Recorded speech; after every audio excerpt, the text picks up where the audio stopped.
সবাইকে, আশা করছি তোমরা অনেক ভালো আছো আর আমি অনেক ভালো আছি। গুড মর্নিং সবাইকে। আজ সকালটা ছিল আমার কাছে খুবই স্পেশাল, কারণ তোমাদের ভালোবাসায় আজকে নতুন আর একটা কিছু শিখতে গিয়েছিলাম। কেকের জন্য ফন্ডেনের ক্লাস শিখতে গিয়েছিলাম, আর তোমরা যারা যারা আমাকে এতটা বিশ্বাস করে অর্ডার দাও তাদেরকে আমি অসংখ্য ধন্যবাদ জানাতে চাই।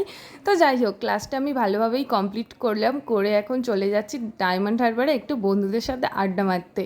এই যে রিমিও চলে এসেছিলো, ও অন্য স্টেশন থেকে উঠেছিল, তো ও আর আমি একসাথেই ট্রেনে করে এসেছিলাম, আর ডায়মন্ড হারবারে কুহু দাঁড়িয়েছিল, আর দীপিকা যেখানটায় আমরা যাওয়ার কথা সেখানে চলে গিয়েছিল। তাই জন্য আমরা তিনজন হাসতে হাসতে যাচ্ছি। বেচারা দীপিকা ওখানে কতক্ষণ ওয়েট করে বসে আছে। তো যাই হোক, আমরা এখন তিনজন মিলে যাচ্ছি টোটো করে, আর দেখতেই পেলে ওয়েদারটা আজকে খুবই সুন্দর আর তেমন হাওয়া দিচ্ছিল।